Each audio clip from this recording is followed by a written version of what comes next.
Kagulat World. Grabe, buong USA ginulat ulit. Alexandra Ala, ang ating Pinay warrior sa tennis court, nagiging crowd favorite pa rin sa upcoming Miami Open at libo-libong fans ang naabang at ready na muling sumabog sa excitement. Isipin niyo, isang 20 taong gulang na Filipina, dugong Pinoy, ang nagpapatumba ng mga Grand Slam champions sa gitna ng Florida. Mula sa heartbreak ng kanyang naging pagkatalo kamakailan sa Indian Wells, kung saan hindi pinalad laban kay Linda Noskova matapos ang isang matinding run, ngayon ay dala niya ang panibagong pag-asa sa Miami kung saan nagsimula ang kanyang matinding legasya. Ang kwento ni Ala ay puno ng matinding hamon, isang laban sa pagitan ng kanyang career ambitions at ang dangal ng bansa. Bagamat dumaan sa mga struggle tulad ng injuries at matinding pressure, ang kanyang mga hindi inaasahang tagumpay ang nagbubuklod sa buong sambayanan.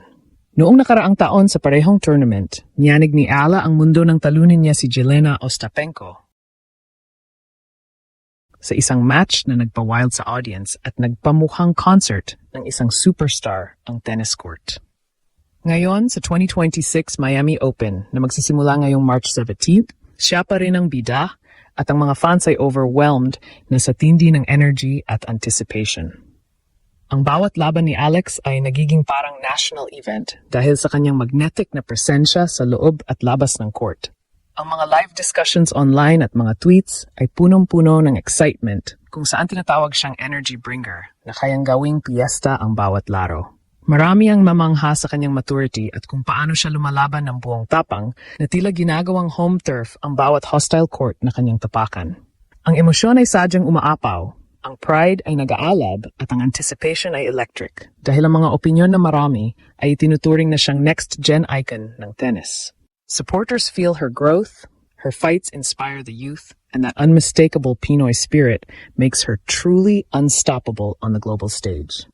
Ang epekto nito sa buong mundo ay hindi matatawaran dahil unti-unti niyang inilalagay ang Pilipinas sa mapa ng WTA habang ginugulat ang Amerika sa dambuhalang suportang nakukuha niya mula sa libo-libong followers.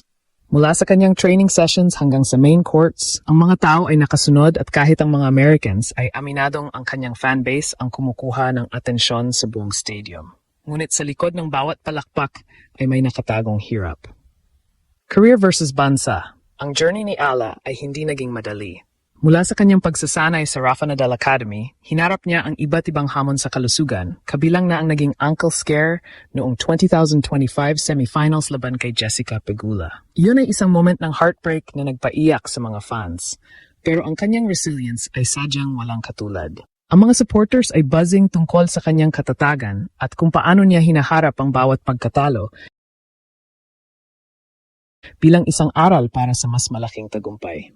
Sa kabila ng pagkatalo kay Noskova sa Indian Wells, kung saan tila walang nag-click sa kanyang laro, hindi nawala ang bilib ng bayan dahil sa pinakita niyang galing ng talunin niya si Coco Gauff at Diana Yastremska sa mga naunang round. Ang kanyang kakayahan na bumangon mula sa pagkakalugmok ay patunay na siya ay isang tunay na mandirigma. Pinatutunayan niya na ang mga maliliit na bansa ay kayang mangarap ng malaki at manalo sa gitna ng mga higante sa palakasan. Explosive na ang pagbabalik na ito ni Alex Ayala sa Miami Gardens. Flashback tayo sa kanyang dream run noong 2025, kung saan upset after upset ang kanyang ginawa laban sa mga Grand Slam champions na nagresulta sa mga standing ovations at overwhelmed reactions mula sa international media. Ngayong 2026 edition, ang buzz ay mas malakas pa at ang bawat post sa social media ay buhay na buhay sa pag-aabang. Ang struggle ay totoo, ang pressure na dala ng kanyang ranking at ang bigat ng expectations ng bansa. Pero si Alex ay matapang na hinaharap ito. Kahit ang pagkatalo sa Indian Wells ay tinanggap niya ng may dignidad at ginawang inspirasyon para sa Miami. Ang damdamin ng mga fans ay intense. Excited makita ang kanyang tactical maturity na sumikat laban sa mga world stars. Ang sentimiento ng nakararami ay karapat-dapat siya sa electric support na ito dahil mabuti siya para sa laro ng tennis. Ang kanyang presensya ay nagbibigay ng bagong buhay sa women's tennis, lalo na sa rehiyon ng Asia kung saan bihira ang ganitong level ng tagumpay. Ang Miami legacy ni Alex ang nagsilbing mitsa na nagliyab sa mga WTA dreams ng maraming Pilipino. Ang Grand Slam goals ay hindi na lamang isang malayong pangarap, kundi isang posibilidad na malapit ng maabot. Sa kanyang body flow sa court, makikita ang tactical growth, Napansin ng mga fans ang kanyang improved serve at ang matinding focus sa bawat puntos. Ang suporta ng crowd ang nagsisilbing gasolina niya. Ang bawat hiyaw ay nagbibigay sa kanya ng confidence para lumaban hanggang dulo. After the vibes of beating Yastremska and Goff in the past, she is now more than ready to conquer the Sunshine State once again. Mula sa loss patungo sa legacy, ang Indian Wells ay nagturo ng mahalagang leksyon na ngayon ay kanyang gagamitin para muling manggulat. Ang tanong ng lahat, paano kaya siya magbabangon? Ang kanyang tactical maturity at ang pagmamahal ng fans ang magiging susi sa kanyang strategic comebacks. Bukod sa kanyang galing sa court, ang kanyang social butterfly side at ang pagkakaroon ng maraming kaibigan sa tour ay nagbibigay sa kanya ng karagdagang charm. Ngunit pagtungtong sa court, automatikong lumalabas ang kanyang warrior mode. Ang global impact niya ay nararamdaman na ng lahat. Ang USA ay shocked na makita ang isang Filipina na kinababaliwan ng masa sa sarili nilang bakuran. Ang libo-libong followers online at ang Filipino diaspora sa buong mundo ay nagkakaisa para sa kanya. Ang atmospheric vibes na dala niya sa bawat match ay nagpapataas ng level ng kompetisyon.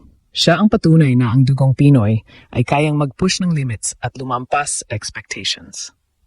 Mula sa heartbreak ng mga nakaraang pagkatalo patungo sa pag-asa ng mga bagong tagumpay, si Ella ang nagdagdala sa atin sa isang journey na puno ng inspirasyon at pagmamalaki. Ang kanyang Miami breakthrough noong nakaraang taon ay isang game changer na nagtulak sa kanya pasulong at ngayon handa na siyang sumabak muli. Sa huli, ang pagbabalik ni Alexandra Ella sa Miami Open ay isang pure Pinoy pride explosion. Mula sa heartbreak sa Indian Wells patungo sa hope-filled comeback, muli niyang pinagbubuklod ang nasyon para muling maniwala.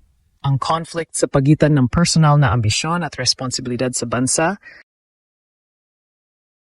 ay nagkakaisa sa kanyang hangarin para sa isang Grand Slam title. Ang global shock na hatid niya ay hindi matatawaran. Ang kanyang status bilang crowd favorite sa USA ay hindi na may kakaila. Ang emosyon mula sa mga fans, ang pride, excitement at inspiration ay patuloy na dumadaloy. Mula sa pagiging isang underdog, siya ay isa ng ganap na WTA icon na tinitingala ng lahat. Handa ka na bang sumabay sa kanyang makasaysayang journey? Magtiwala muli, Pilipinas, dahil ang susunod na hinto ay world domination. Ang gulat ay paparating na at ang buong mundo ay handang saksihan ang muling pag-atake ng ating Pinay superstar sa Miami. Sa tindi ng suporta at libo-libong nakaabang, paano kaya siya muling mag-shock sa mundo? Rally the nation. Believe again.